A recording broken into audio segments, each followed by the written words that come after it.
துளாராசி அன்பர்கள், உங்களுக்கு இந்த செப்டம்பர் மாதம் எப்படி இருக்குது அப்படின்னு ஃபஸ்ட்டு விஷயம், உங்கள் சுயஸ்தானத்தில் வந்து பாருங்கள். செப்டம்பர் மாதம் 13ஆம் தேதி செவ்வாய் வந்து உட்கார்றார். அப்போ எங்கள் 1ஆம் தேதியிலேருந்து சொல்கிறதுக்கு பதில் 13ஆம் தேதியிலேருந்து சொல்கிறீங்களேங்க அப்படின்னு கேட்காதீங்க. ஆக்சுவலி உங்கள் சுயஸ்தானத்துலேருந்து 12ஆம் பாவம் வரைக்கும் அப்படி போகிறேன். அப்போ செப்டம்பர் மாதம் 13ஆம் தேதி உங்கள் சுயஸ்தானத்தில் செவ்வாய் வந்து உட்கார்றதுனால கோவம், டக்குன்னு கோவம் வருது, சட்டுன்னு ஆத்திரப்படுறது, டென்ஷன் ஆகிறது, இரிட்டேட் ஆகிறது, தேவையில்லாமல் ஒரு பொருளை எடுத்து யாராவது இங்கே வச்ச, ஏன் வச்ச, எதுக்கு வச்ச, என்னத்துக்கு வச்ச, எதனால் வச்ச, நீ வச்சதுனால இது ஆயிடுச்சு, இதெல்லாம் நீங்கள் இயற்கையாகவே வந்து பார்த்திங்கன்னா செய்வீங்க. இந்த மாதிரி நிறைய பேசுவீங்க, அடமெண்ட்டாக பேசுவீங்க. ஏன்னா சனி உச்சமடையக்கூடிய ராசி அப்படின்றதுனால கோவம் வந்துச்சுன்னா எந்த அளவுக்கு துலா ராசி பேசுவாங்க அப்படின்னா, எதிர்க்க இருக்கவங்க ஏண்டாப்பா இவங்கிட்ட வாயை கொடுத்தோம் அப்படின்னு பயந்துக்கிற மாதிரி, எதுக்குடாப்பா வாயை கொடுத்தோம், இனி இவனை பார்த்தா நம்ம அப்படியே பக்கத்து வழியாக போயிடணும் அப்படின்ற மாதிரி பேசுவீங்க. பட் பியாண்ட் தட் இப்போ 13லேருந்து உங்களுக்கு அந்த மாதிரி பேச்சு அப்படின்றது கொஞ்சம் ஜாஸ்தி வரும். அதில் கவனம் அப்படின்றத வச்சுக்கோங்க. ரொம்ப வந்து அதனால் வந்து பாருங்கள் பெரிய ஆபத்து வந்துருமா அப்படிலாம் யோசிக்க வேண்டியதில்லை. காரணம் என்ன அப்படின்னா, குருனோட நேரடி பார்வை இருக்குது, குருமங்கள யோகம் இருக்குது அப்படின்றதுனால அதனால் ஒரு பெரிய இழப்பு அப்படின்றது வராது. பட் இருந்தாலும் சின்ன சின்ன பிரச்சனைகள் உங்களோட அதீத கோவத்தினாலையும் ஆத்திரத்தினாலையும் டென்ஷன்னாலையும் வரத்துக்கு வாய்ப்பு இருக்குது. செப்டம்பர் 13லேருந்து செப்டம்பர் மாத கடைசி வரைக்கும். அப்போ என்ன பண்ணோம், இந்த கோவம், டென்ஷன், ஆத்திரம் இதெல்லாம் கம்மி பண்ணிக்கணும். ரொம்ப சிம்பிள், ஃபஸ்ட் விஷயம். ரெண்டாவது வந்து பாருங்கள், 5ஆம் பாவம் பூர்வ புண்ணியஸ்தானம் புத்திரஸ்தானத்தில் ராகு.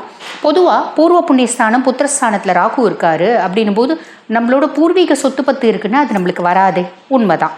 நம்ம பிள்ளைங்க நம்மளுக்கு வந்து பெருசாக வந்து சாபக்கேடாக அமைவாங்களே, பிள்ளைங்க இந்த காலகட்டத்தில் சொல் பேச்சே கேட்க மாட்டாங்களே, அடுத்த ராகுகேது பயிற்சி வரைக்கும் இது தொடருமா அப்படின்லாம் யோசிச்சிங்க அப்படின்னா பெருசாக யோசிக்க வேண்டிய அவசியம் இல்லை. காரணம் என்ன அப்படின்னா, உங்களுக்கு வந்து பாருங்கள், குருனோட பார்வை அப்படின்றது ராகு மேலே இருக்குது. 1 வருஷம் வரைக்கும் குரு சண்டால யோகம் இருக்கிறதுனால நம்மளுக்கு வந்து பார்த்திங்கன்னா ராகுனால் வரக்கூடிய பல கெடுபலன்கள் அப்படின்றது வராது. ஸோ கவலைப்பட வேண்டிய அவசியம் இல்லை அப்படின்னு சொல்லலாம். 6ஆம் பாவம் சனி. 6ஆம் பாவத்தில் இருக்க சனி பகவான் ருணரோக சத்ருஸ்தானத்தில் சனி ரோக சனியாக இருக்கார். ரோக சனியாக இருக்கவர் உங்களோட கடன்லேருந்து நிவாரணம் அப்படின்றது கொடுக்க போகிறாரு. எதிரிகள்லேருந்து பார்த்திங்கன்னா விடுதலை அப்படின்றது கொடுக்க போகிறாரு. நோயிலேருந்து விமோச்சனம் அப்படின்றது கொடுக்க போகிறாரு.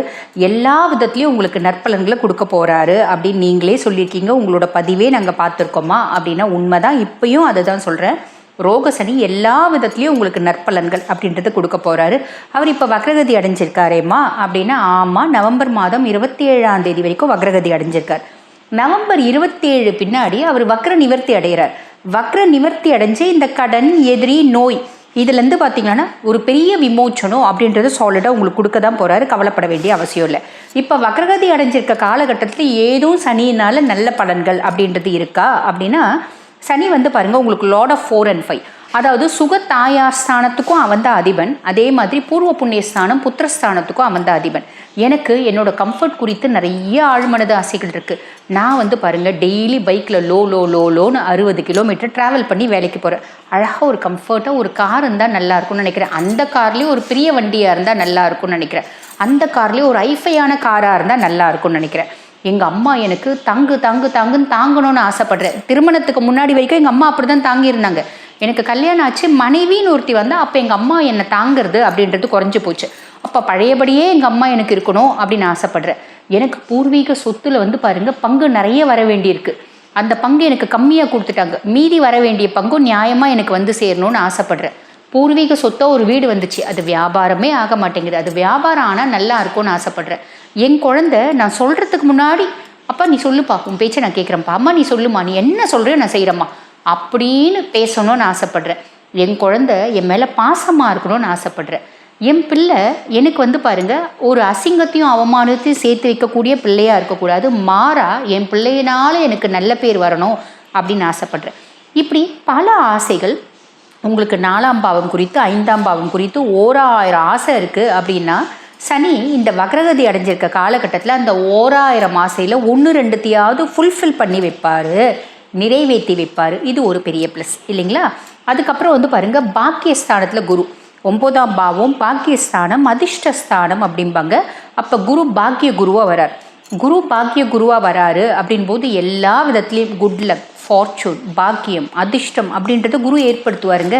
உதாரணத்துக்கு சொல்கிறோம் அப்படின்னா, நீங்கள் ஒரு கவர்மெண்ட் ஸ்டாஃபாக இருந்திருக்கீங்க, ரிட்டையர் ஆகிட்டீங்க, பென்ஷனுக்கு கொஞ்சம் சில பல காம்ப்ளிகேஷன்ஸ் இருக்குது. நீங்கள் ஒர்க் பண்ணும்போது ஒரு பிளாக் மார்க்ஸ் உங்கள் மேலே இருந்துச்சு அப்படின்னு வச்சுக்கோங்களேன். பென்ஷனுக்காக நான் பேயா அலைஞ்சிட்டே இருந்தேன். எனக்கு வர வேண்டிய காசு இருக்குது, அது அங்கே பார்த்திங்கன்னா அக்யூமுலேட் ஆகிடுச்சு. அது வரணும்னு பேயா அலைஞ்சிட்டே இருந்தேன். நான் ரொம்ப நாள் அலைஞ்சிட்டே இருந்தேங்க, வரவே இல்லை. குரு பாக்கிய குருவாக வந்திருக்க இந்த காலகட்டம், அடுத்த குரு பயிற்சிக்குள்ளே இந்த மாதிரி ரொம்ப நாளாக பார்த்திங்கன்னா லாங்கிங்காக இருக்கக்கூடிய ஒரு விஷயம். இது வந்தால் போதும்ப்பா நான் நிம்மதி ஆகிடுவேன், இது நடந்துச்சுன்னா போதும்ப்பா நான் சந்தோஷமாயிடுவேன், இந்த மாற்றம் ஒன்று ஏற்பட்டால் போதும்ப்பா என் லைஃபே மாறிடும். இப்படி நம்மளுக்கு நிறைய விஷயம், ஒவ்வொருத்தவங்களுக்கும் ஒவ்வொரு விதமான விஷயம் இருக்கும் பார்த்திங்களா. ஒவ்வொருத்தருக்கும் பல நூறு விஷயம் இருக்கும். அதில் பாருங்கள், பெரும்பாலும் இது வந்தால் நான் திருப்தி ஆகிடுவேன் அப்படின்ற முக்கியமான விஷயங்கள் குரு பகவான் நிறைவேற்றி கொடுப்பாரு. இதுக்கு குருவே கேரண்டி அப்படின்னு சொல்லலாம். இது ஒரு ப்ளஸ் இல்லைங்களா. அதுக்கப்புறம் 10ஆம் பாவம் தொழில் ஸ்தானத்தில் சுக்கிரன். பொதுவாக தொழில் ஸ்தானத்தில் சுக்கிரன் இருக்கான் அப்படின்னா நம்ம செய்யக்கூடிய தொழிலில் வேறு லெவலில் நம்ம கொண்டு போயிடுவோம் அப்படின்னு அர்த்தம்.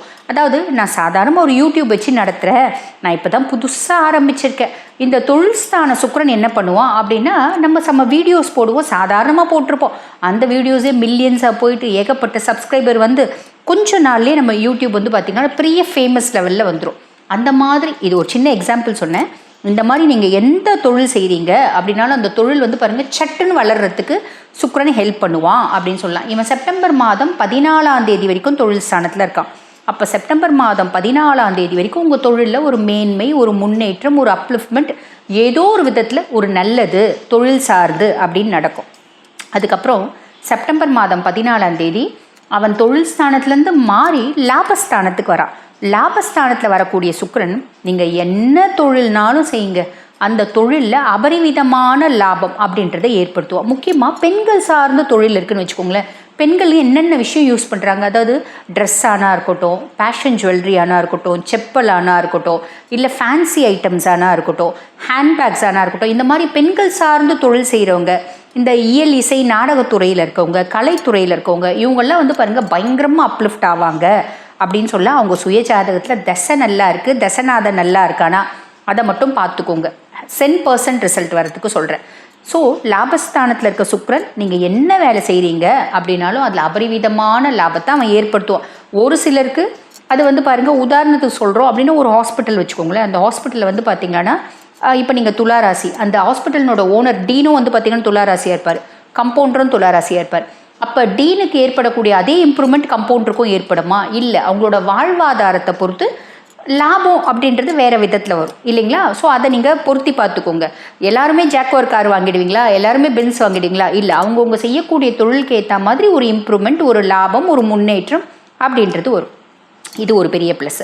அதுக்கும் மேலே பாருங்கள், லாபஸ்தானத்தில் சூரியன், கேது, புதன் இணைவு அப்படின்றது இருக்குது. அப்போ துளாராசி அன்பர்கள் உங்களோட அதீத புத்திசாலித்தனத்தினாலையும், திறமையினாலும், ஆளுமையினாலையும், க்ரியேட்டிவிட்டினாலையும், உங்களோட ஆக்கப்பூர்வமான அறிவுனாலையும் நீங்கள் செய்யக்கூடிய தொழிலில் ஒரு நல்ல லாபம் அப்படின்றத சம்பாதிப்பீங்க. இதுவும் ப்ளஸ். இது பாருங்கள், செப்டம்பர் மாதம் 15ஆம் தேதி லாபஸ்தானத்துலேருந்து விரயஸ்தானத்துக்கு, அதாவது கன்னி வீட்டுக்கு வரான் புதன் அங்கே உச்சமடைஞ்சு உட்கார்றான். செப்டம்பர் 16 பார்த்திங்கன்னா புதன் பின்னாடியே சூரியனும் வந்துடுவார். சூரியன் புதன் சேர்க்கை கன்னியில். இப்போ இது பாருங்கள், உங்களுக்கு 12ஆம் பாவம், 12ஆம் பாவத்தில் சூரியன் புதன் சேர்க்கை கன்னியில் அப்படின்னும் போது இதில் சனியினோட வக்ர பார்வை அப்படின்றது ஒன்று இருக்குது. அப்போ நம்ம எதையோ ஒன்றத்தை பெருசாக செலவு பண்ணி நம்மளோட ஓவர் கான்ஃபிடென்ஸ்னால யோசிக்காமல் சில சமயத்தில் பாருங்கள் ஒரு பெரிய அகலக்கால் வைக்கிறதுக்கு வாய்ப்பு உண்டு. பெரிய லெவல் செலவு பண்ணுறீங்க அப்படின்னா ஒரு முறைக்கு 4 முறை யோசித்து செய்யுங்க. சனியினோட வக்ர பார்வை இருக்கிறதுனால சொல்கிறேன். அதுக்கும் மேலே செப்டம்பர் மாதம் 13ஆம் தேதி தான் பார்த்திங்கன்னா உங்கள் சுயஸ்தானத்துக்கு செவ்வாய் வராரு அப்படின்னு சொன்னேன். 13 வரைக்கும் அங்கே செவ்வாய் இருப்பார். அப்போ 13 வரைக்கும் நம்மளுக்கு என்ன நடக்கும் அப்படின்னா, செப்டம்பர் மாதம் 13 வரைக்கும் நிறைய துளாராசி என்பர்கள் ஒரு ரெஜிஸ்ட்ரேஷன் அப்படின்றது பண்ணுறதுக்கு வாய்ப்பு உண்டு. ஒரு விதத்தில் ஒரு சொத்து வாங்குறது, ஒரு வீடு வாங்குறது, ஒரு வண்டி வாங்குறது, ஒரு ரெஜிஸ்ட்ரேஷன் பண்ணுவீங்க. இன்னொரு விதத்தில் பெரிய லெவல் அகலக்கால் அப்படின்றது வைக்கக்கூடாது. அதே மாதிரி ஒரு சில துளாராசி அன்பர்களுக்கு மருத்துவம் சார்ந்த ஒரு விரயம் அதுவும் வரத்துக்கு வாய்ப்பு உண்டு. உடல்நல ஆரோக்கிய குறைபாடு, அதனால் மருத்துவ செலவு, சின்ன சின்ன ஒரு காம்ப்ளிகேஷன்ஸ், ஒரு 2 நாள் போய் ஹாஸ்பிட்டலில் தங்குறது, உடம்பு சரியில்லாமல் போகிறது, அந்த மாதிரி வர்றதுக்கும் வாய்ப்பு உண்டு. ஸோ ஆன் தி ஹோல் உங்களுக்கு செப்டம்பர் மாதம் என்னென்ன பாவங்களில் என்னென்ன கிரகங்கள் இருக்காங்க, அதனால் என்னென்ன பலன்கள் அப்படின்றது சொல்லிட்டேன். அப்போ எந்தெந்த விஷயத்தில் கவனமாக இருக்கணும், ஒன்று கோவத்தை கண்ட்ரோல் பண்ணிக்கணும், உடல் ஆரோக்கியத்தில் கவனன்றது தேவை, ஓவர் கான்ஃபிடென்ஸ் அப்படின்றது வேண்டாம்.